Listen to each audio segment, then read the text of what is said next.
What's up everyone? Long time no see. So in this video I'm going to show you my top 5 minifigures of 2022, and I waited to make this video because I wanted to build the Razor Crest. You can probably connect the dots as to why I waited, but you'll see later on in the video why. I'm going to make a video on this set pretty soon here.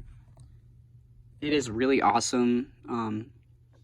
A great set. I literally have nowhere to put it at this point, which I think comes with an idea I was having to kind of declutter these shelves and start to put some sets away into storage, although I haven't quite decided how I want to go about it yet, as I don't really have a space for a storage bin yet. So that's all besides the point. But those are just the little updates I wanted to go over. So stay tuned for that video on the Razor Crest. It's a really awesome set. Have some sets to compare it to, and yeah, we'll definitely get on that soon. And hopefully I can get that uploaded before I go back to school. But this video, I'm going to start with 5 honorable mentions, and they will be in no order. The honorable mentions are just kind of all on the same level in my eyes. Just all great minifigures. Just couldn't quite crack the top 5. So let's look at these honorable mentions now. I'm just going to separate them a little bit so we can kind of go through them one by one. And again, these honorable mentions are in no order, but we have Cassian Andor from the Ambush on Ferrix set. This is just a fantastic minifigure. Really represents what he looked like in the first few episodes of Andor, which, by the way, is a fantastic show in my opinion. Next, we have Ned B from Kenobi. I did add a little belt just to give him a little height there, but the mold on this guy is insanely good. The printing is really good. And when we come around to the back, whoops. Oh, he doesn't want to stand up. Just look at Cassian there for a second. Just great printing on all of these figures. He has that back print for the tile on his backpack. So just a fantastic minifigure. I kind of liked Ned B in the show, even though Kenobi was a little, I don't want to use the word mid, but I'm using mid for Kenobi because I think it was, the last 2 episodes were really good in my opinion. But another Kenobi figure here on the honorable mentions is the 5th brother. I think this looks really accurate to the live action depiction, and I'm really happy with it. One thing I would have loved is like a printed Imperial signal on his shoulders, like on his actual arms, because I think in the show he had that. And I did think about buying the UCS TIE fighter pilot just to upgrade this fig, but yeah, I didn't quite do that. You can see the older 5th brother in the background. I think I might like that version slightly better, but this one is still fantastic and looks a lot like he did in the show. Another honorable mention here is Mace Windu from the fighter tank. I think this figure gets a little overlooked because people are going to have tons of him because of the collectability of the clones in that set, but the arm printing is just awesome, and in a $40 set, that's really, really cool to get that.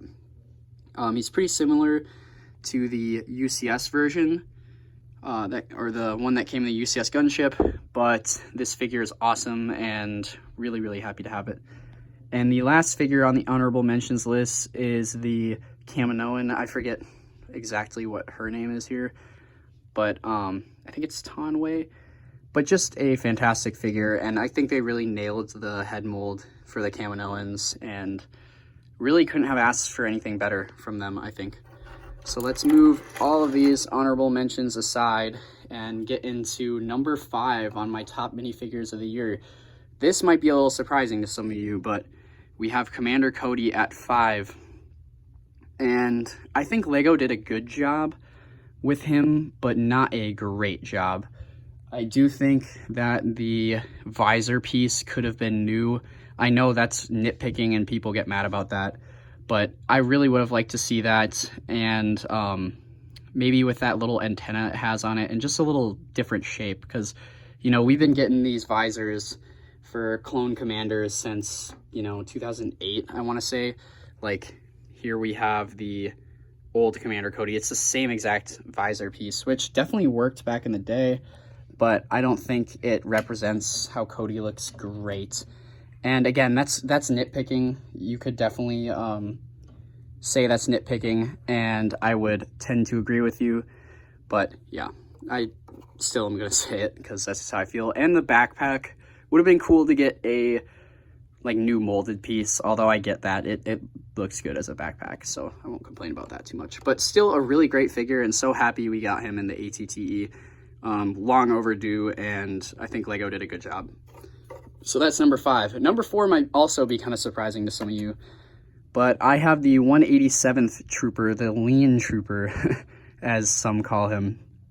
But this clone just looks so awesome to me. I don't know what it is.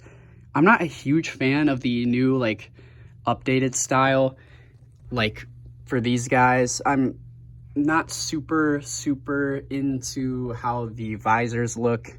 I really do like these kind of movie style clones better, but there's something about this clone that the new style really works well in. I just can't explain it. Maybe it's the, like, shock trooper look with the blue lines, but this figure just is so awesome to me. I do have 4 of them right now down here. Really hoping to pick up some more, and I think I will on Bricklink. I don't need too many of those tanks. But yeah, just really fantastic looking minifigure. The straps look great. The purple does look really good on this guy, and has quickly become one of my favorite Lego clones.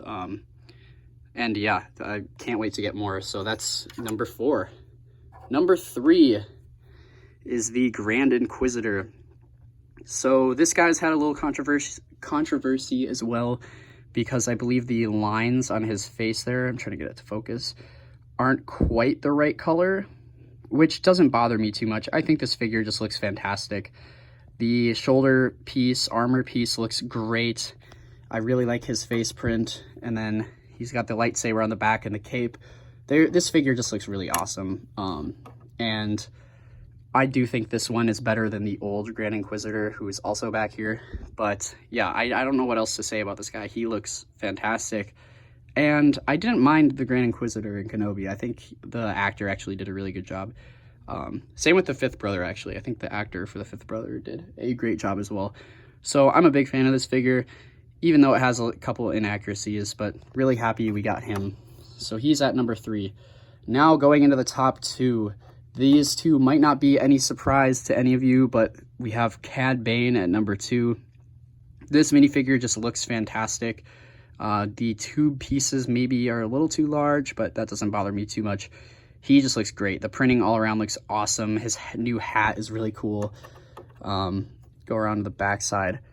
It's a shame he comes in such an expensive set. I think Lego definitely knew that people were going to buy it just for him. The Justifier down here.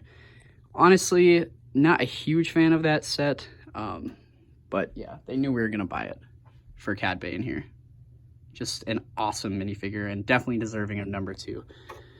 Now, number 1, like I alluded to earlier, why did I build the UCS Razor Crest, or why did I wait to make this video, is because of this guy right here. This version of Mando is so good. I can't even like get over how good the helmet looks. The arm printing also looks really good, and I will assume the arm printing stays exclusive to the UCS Razor Crest. We'll go to the other side here. I'm not too certain on the helmet, but the helmet also just looks truly fantastic.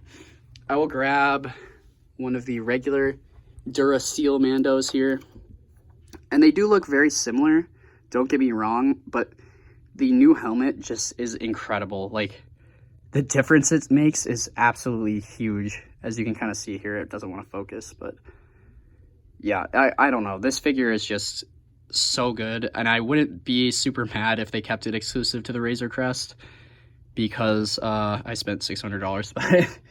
But obviously making it more widely available to like everyone would be great, because this figure just looks fantastic. And yeah, that is the number 1 figure of the year. So those are my top 5 there. Might be a little surprising to some of you. The honorable mentions are a little clustered up there. But yeah, definitely let me know what your favorite figure of the year is. We got so many minifigures this year. Trying to just find some more random ones we got from 2022. There's some more. There's Obi-Wan who's fallen over, of course. we've gotten some absolutely great minifigures, I can't lie, but these are my top 5. I really, really love the top 5. They're great. And obviously the honorable mentions. I mean, we got this Obi-Wan. Reva's a pretty good minifigure. We got the new Vader. I think this overall was a pretty good year. I do think 2021 might have been better. I'm not gonna lie. Oh, we also kind of forgot about Boba Fett's Palace. That came out this year. The N1 came out this year. Pretty good year overall, I'd say. But yeah, I won't drag this out any longer. I've kind of been rambling. But thank you guys for watching. Let me know your top 5 minifigures. I'm really curious to see what other people think here. And then, yeah, stay tuned for that beast of a video, which is going to be filmed probably right after this. So, yeah, thank you guys for watching, and we'll see you soon. Bye.